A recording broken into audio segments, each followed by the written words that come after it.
8 வே போட்டு இங்க இருந்து ஹரூர் ஊத்தங்கரை திருவண்ணாமலை எல்லாம் மலைய கிளைய குடைஞ்சு சென்னைக்கு போறாராம்.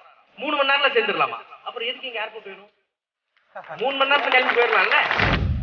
சேலத்துல 10,000 ஏக்கர், சாரி 10 இல்ல 13,000 ஏக்கர் நிலம் இருக்கு, அரசாங்கத்தோட நிலம், மேக்னசைட் மைன். அந்த வெள்ள கல்லு குடைஞ்சு வச்சிருக்கான் பாருங்க.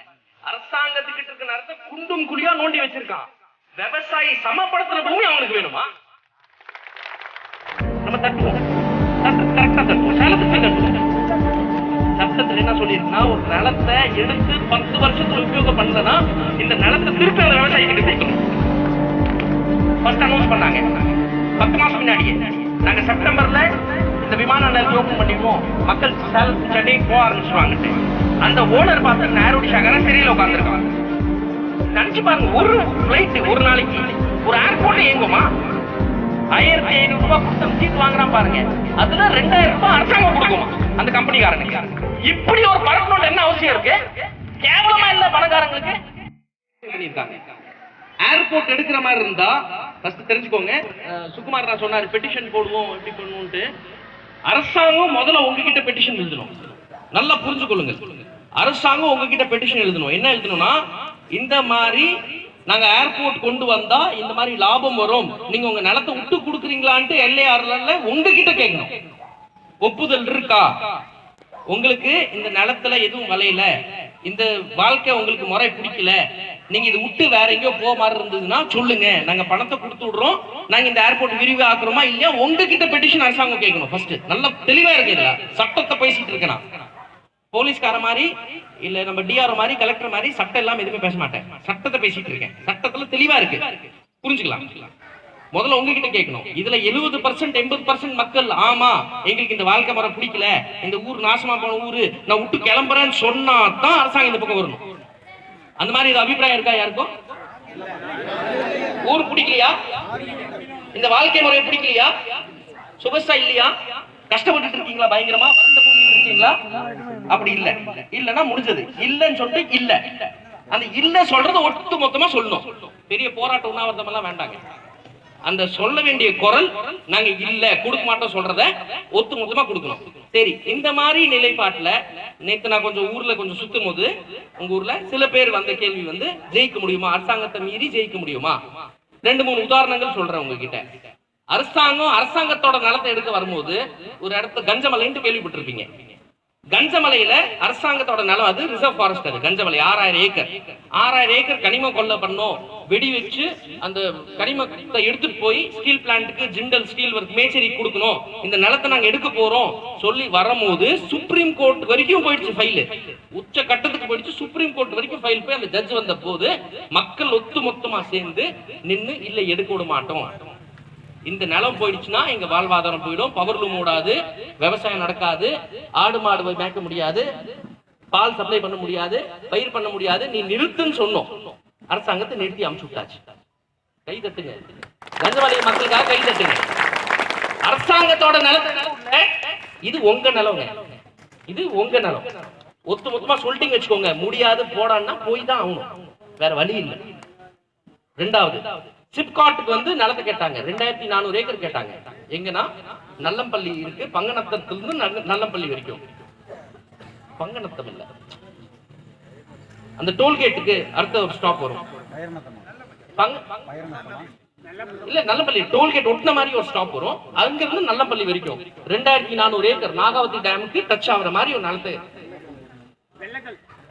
இல்ல வெள்ளக்கல் தாண்டி அடுத்த ஸ்டாப் டோல்கேட் தாண்டி பாளையபுதூர்ல இருந்து நல்லம்பள்ளி வரைக்கும் நிலத்தை கேட்டாங்க. 2400 ஏக்கர் கேட்டாங்க. கொஞ்சம் வறண்ட பூமி தான். தர்மபுரியில எப்ப பார்த்தாலும் கேட்டீங்கன்னா தொழிற்சாலை வரணும், தொழிற்சாலை வரணும், எல்லா கட்சிக்காரங்களும் சொல்லிட்டு இருந்தாங்க. ஆனா அங்க ஒட்டுமொத்தமான மக்கள் இல்லை, இந்த நிலத்தை விட மாட்டோம். தெளிவா அமுதா கலெக்டர் இருந்தாங்க அப்போ சேர்ந்து. அந்த டைம்ல 400 ஏக்கர் எதிரில் ஒரு பெரிய பிரமுக அரசியல்வாதி நிலத்தை வாங்கி விட்டாரு. நிலத்தை வாங்கி இது ரொம்ப பெருசா போகணும்னு நினைச்சிட்டு இருந்தாரு அன்னைக்கு. ஆனா அந்த நிலத்தை எடுக்க விடல, 1 சென்ட் எடுக்க விடலாங்க. தர்மபுரி மக்களுக்கு ஒரு கை தட்டு, நம்மளுக்கு வழி காமிச்சிருக்காங்க. இன்னைக்கு சோசியல் மீடியா வந்துருச்சு. அன்னைக்கு எல்லாம் பெரிய சோசியல் மீடியா இல்ல, யூடியூப் இல்ல, நம்ம குரல் கேட்கறதுக்கு யாருமே இல்ல, மீடியா சப்போர்ட் இல்ல. இன்னைக்கு ஏகப்பட்ட சப்போர்ட் இருக்கு. மக்கள் அப்படியே துடிக்கிறாங்க. அங்க அப்படியே வேலை இல்லாம அரசாங்கத்தினால ஒரு வேலை கொடுக்க முடியல. போலீஸ் ஸ்டேஷன்லாம் காலியா கிடக்கு. சிஎம் சேலத்துக்கு வந்துட்டாருன்னா ஒரு ஸ்டேஷன் போனீங்கன்னா ஒரு கான்ஸ்டபிள் நிக்கிறான் ஒரு ஸ்டேஷனுக்கு. வேலைக்கு அரசாங்கம் வேலையே கொடுக்க மாட்டேங்குது. அந்த நிலையில இங்க இருக்க வாழ்வாதாரத்தை புடுங்கிறதுக்கு அதுக்கு எந்த விதமான அதிகாரம் இல்லை, அங்கீகாரம் இல்லை. 10,000 கோடி ரூபாய் அனௌன்ஸ் பண்ணி சேலத்துல இருந்து சென்னை வரைக்கும் ஒரு ஹைவே கட்ட போறோம், 3 மணி நேரத்துல சேலத்துல இருந்து சென்னை போயிடலான்ட்டு இப்போ அறிவிச்சிருக்காரு. பசுமை சாலைன்ட்டு 8 வே போடுறாங்களா, 4 வே இல்ல 8 வே போட்டு இங்க இருந்து அரூர், ஊத்தங்கரை, திருவண்ணாமலை எல்லாம் மலைய கிளைய குடைஞ்சு சென்னைக்கு போறாராம்.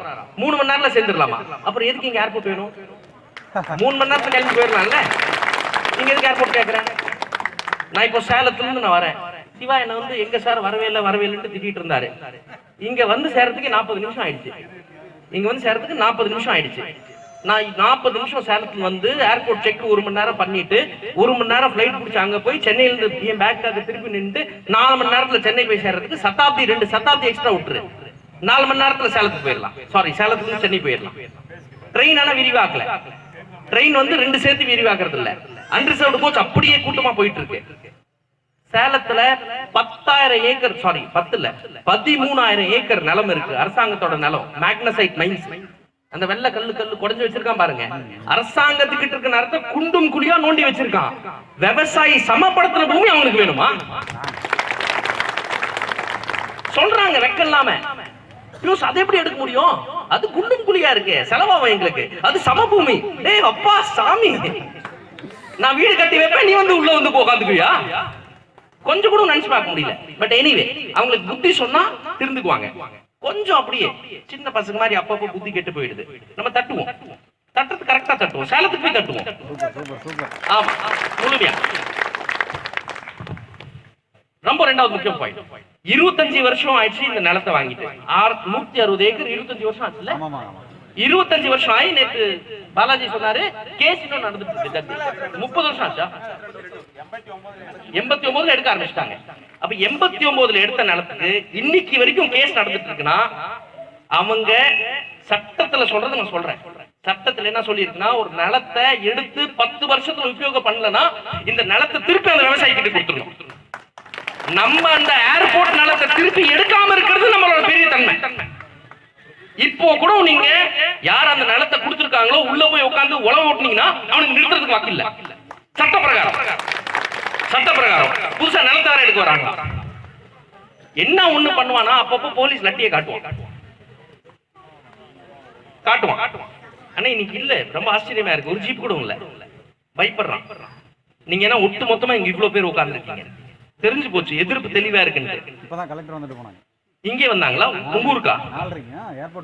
ஏர்போர்ட்டுக்குள்ள வெக்கம் பாருங்க. மக்கள் கிட்ட வந்து ஃபர்ஸ்ட் கேட்கணுங்க. கலெக்டர் யாரோ பரவாயில்ல, அவங்க உங்ககிட்ட வந்து கேட்கல. நம்ம சேலத்துல மீட்டிங் கூப்பிடுவோம், பெரிய ஹோட்டல் புக் பண்ணுவோம். ஹோட்டல் புக் பண்ணி அங்க கூப்பிடுவோம். இந்த பணக்காரங்க எல்லாம் ஹோட்டல் தான் மீட்டிங் வைப்பாங்க, நம்மளும் வைப்போம். நம்மளுக்கு என்ன குறையா? ஒண்ணும் இல்ல, அனௌன்ஸ் பண்ணி வைப்போம், அங்க வந்து பேசுறோம்.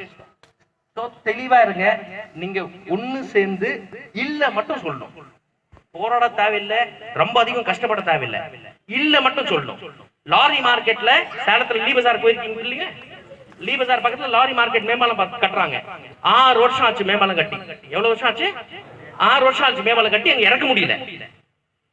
அங்க இருக்கிற சின்ன கடைக்காரங்க சிம்பிளான விஷயம் கேட்கறாங்க, எங்களுக்கு கரெக்டான மார்க்கெட் வேல்யூக்கு பணம் கொடுத்துட்டு நாங்க இடத்த காலி பண்ணிடுறோம். ஒண்ணு. ரெண்டாவது, நாங்க இடத்த காலி பண்ணதுக்கு அப்புறம் எங்களுக்கு 15 அடி நிலம் வேணும். எவ்வளவு வேணும்? 15 அடிக்கு ரோடு வேணும். ஏன்னா இங்க கடைக்குள்ள வரணும்ல மக்கள். ரோடு இல்லாம மேம்பாலத்துக்கு அப்படியே ஒட்டி கடை கட்ட முடியாது. அதுக்கு ஸ்டே வாங்கி அதுல கூத்து என்ன நடந்திருக்குன்னா, அரசாங்கம் டிஆர்ஓ கிட்ட நீ பேசவே பேசக்கூடாதுன்னு ஹைகோர்ட் சொல்லியிருக்கு. கலெக்டர் தான் பேசப்படணும். ஏன்னா டிஆர்ஓ மாத்திட்டு இருக்காரு. நீங்க தான் உங்களால தேடிட்டு இருந்தேன், உங்களால தேடிட்டு இருந்தேன் அன்னைக்கு போய். சரி, சந்தோஷம், நல்லா மாட்டினாரு. இவர்கிட்ட கேளுங்க, டிஆர்ஓ கிட்ட பேசக்கூடாதுன்னு ஹைகோர்ட் சொல்லுது. அந்த டிஆர்ஓ அப்புறம் இங்க வந்து எதுக்கு பேசுது? அதனால நீங்க தயவு செய்து ரொம்ப தெளிவாயிடுங்க. இதுல டவுட் யாருக்காச்சு இல்ல, எங்களால காப்பாற்ற முடியாது மட்டும் மனசுல இருந்து எடுத்துருங்க. அந்த டவுட் மட்டும் யாருக்கும் இருந்ததுன்னா இப்போ கூட எந்திரிச்சு பதில் கொடுங்க. நாளைக்கு திருப்பி வந்த போது அட போப்பா எல்லாம் போராடி பார்த்தாச்சுப்பா கேட்டுங்க இப்படிதான் பேசுவோம். அட நிறைய பார்த்துட்டோம்பா ஒண்ணும். ஆமாங்க போன டைம் நிலம் கொடுத்தவங்களா 20,000 ரூபாய் கொடுத்தாங்க. போங்க என்ன பண்றதுங்க, இந்த வார்த்தை வரக்கூடாது. என்ன சாமி ஐயா உங்ககிட்ட தான் இன்னமேட்டு இப்படி பேசக்கூடாது, இன்னமேட்டு இப்படி பேசக்கூடாது. தெளிவா இருங்க, தலை சுட்டுருங்க, தெளிவாயிடுங்க.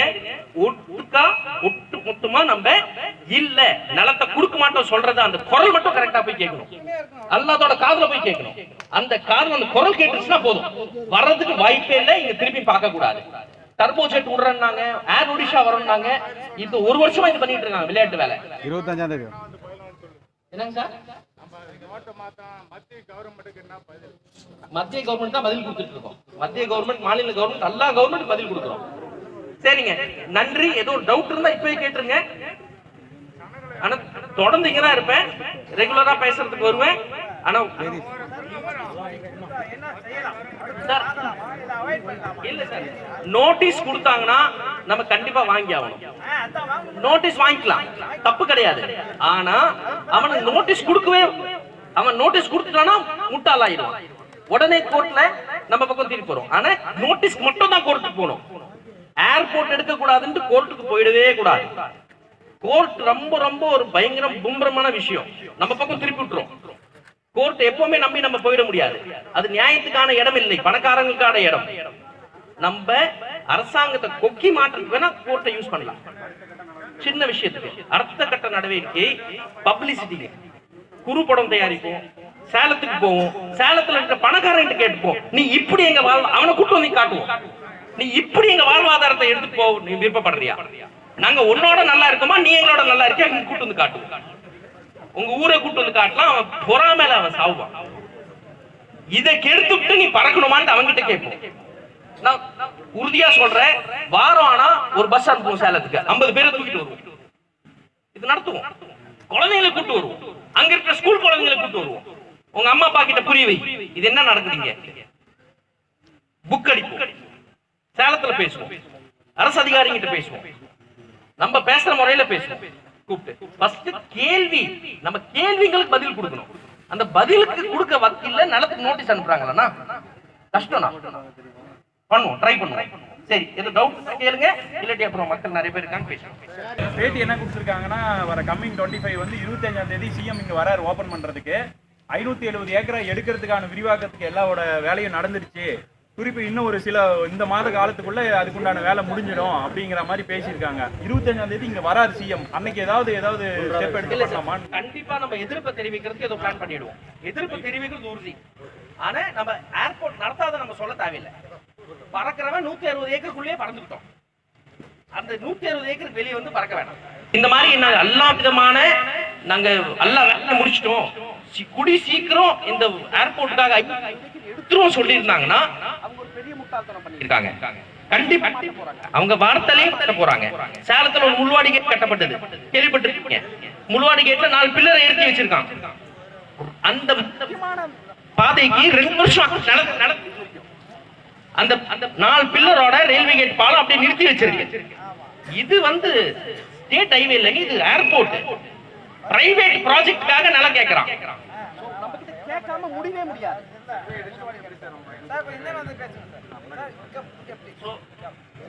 அதனால சார் எத்தாங்க LARR அந்த அந்த சட்டத்தை தமிழ் மேட்ருபொலி பண்ணி ஒரு வீடியோ எடுத்து அதை மக்கள் கிட்ட கொடுப்போம். நம்ம அந்த சட்டத்தை பிரகாரம் போனீங்கன்னா அவங்க இதுவரைக்கும் பண்ணது எல்லாமே சட்டவிரோதமான செயல். இன்னொன்னு சொல்லிடுறேன், இந்த ஏர் ஒடிஷா ஃபர்ஸ்ட் அனௌன்ஸ் பண்ணாங்க 10 மாசம் முன்னாடியே. நாங்க செப்டம்பர்ல இந்த விமான நிலையத்தை ஓபன் பண்ணிடுவோம், மக்கள் சேலத்து சென்னை போக ஆரம்பிச்சிருவாங்கட்டு. அந்த ஓனர் பாத்தீங்கன்னா ஏர் ஒடிஷாக்காரன் சிறையில உட்கார்ந்துருக்கான். அவன் அவ்வளவு பெரிய ஊழல் பண்றவன் ஒடிஷாக்காரன். அது முடிஞ்சது. இப்போ டக்குன்னு போய் ஆந்திரால போய் விஜயவாடாக்காரன் காலை பிடிச்சிருக்காங்க, டர்போஜெட் காரனை. நீ வா, டர்போஜெட் ஆக்சுவலி அவன் ட்ரூஜெட் பேர்ல ஆபரேட் பண்றான். நீ வந்து வா, எனக்கு கொஞ்சம் பறக்க விடு இங்க இருந்து. ஒரு பிளைட் காலைல போகுது, அதே பிளைட் திருப்பி ரிட்டர்ன் சேலத்துக்கு வந்துடும். உறுதியா 2 மாசத்துக்கு மேல அந்த பிளைட் ஓடாது. வேணா ஓப்பனிங் பண்ணிக்கலாம், சீன் காமிச்சிக்கலாம், ஜிகின்னு காமிச்சிடலாம். 2 மாசத்துக்கு மேல அது ஓடவே ஓட போறது இல்ல, வர போறது இல்லைங்க. வந்தாலும் எப்படிங்க போவோம், எப்படி வருமா, என்ன இது விளையாட்டா இருக்கு? அங்க 1 மணி நேரம், அதுவும் ஒரு நினைச்சு பாருங்க, ஒரு பிளைட் ஒரு நாளைக்கு, ஒரு ஏர்போர்ட் இயங்குமா? ஒரு பிளைட் ஒரு நாளைக்கு செக்யூரிட்டி போட்டு. இதுல கூத்து என்னன்னா, இவங்க பணக்காரங்க எல்லாம் இந்த அங்க சேலத்துல தொழிற்சாலை பண்ணிட்டு இருக்காரு. என்ன கேட்டிருக்காருன்னா, தண்ணி எங்களுக்கு ஃப்ரீயா வேணுமா, கரண்ட் ஃப்ரீயா கொடுக்கணுமா. தண்ணி ஃப்ரீ, கரண்ட் ஃப்ரீ, அரசாங்கம் சொல்லுது ஃப்ரீயா வாங்கிக்கோ. அந்த ஒரு சீட் இருக்கு பாருங்க, 1500 ரூபாய் கொடுத்து அந்த சீட் வாங்குறான் பாருங்க, அதுல 2000 ரூபாய் அரசாங்கம் கொடுக்குமா அந்த கம்பெனிக்காரனுக்கு. இப்படி ஒரு பரப்பணும் என்ன அவசியம் இருக்கு? கேவலமா இல்ல? பணக்காரங்களுக்கு ஃப்ரீயா வேணும் எல்லாமே, போலீஸ்க்கு பணம் கொடுக்க மாட்டாங்களா? உள்ள செக்யூரிட்டி வைப்பாங்க பாருங்க, அதுக்கு பணம் கொடுக்க மாட்டாங்களா? இந்த கேவலத்தை அவங்க கிட்ட கொண்டு போய் வைப்போம், சேலத்துல, சென்னையில போய் வைப்போம். சோ நம்மளோட குரலை எந்த அளவுக்கு மக்கள் கிட்ட எடுத்துட்டு போறோமோ வெற்றி உங்களுக்கு தான். என்ன ஒற்றுமையா இருக்கணும், முடிஞ்சது வேலை. உங்க வேலை ஒற்றுமையா இருக்கிறது, நம்ம வேலை முடிஞ்சது. எக்காரணத்துக்கும் ஒரு தாட்டிக்கும் உங்க மனசுல நீங்க நிலம் போயிடும்ட்டு அந்த மாதிரி ஒரு சிந்தனையை கொண்டு வராதீங்க. இது கேரண்டி. ஒன்னும் பிரச்சனை இல்லை, எதுக்கும் இல்ல. அவன் கொடுக்க மாட்டான், கொடுக்க முடியாது சார். டக்கு நோட்டீஸ் எல்லாம் LAR ரூல் வயலேஷன் கொடுத்துட்டானா நம்ம ஜெயிச்சிட்டோம்னு அர்த்தம். நன்றி.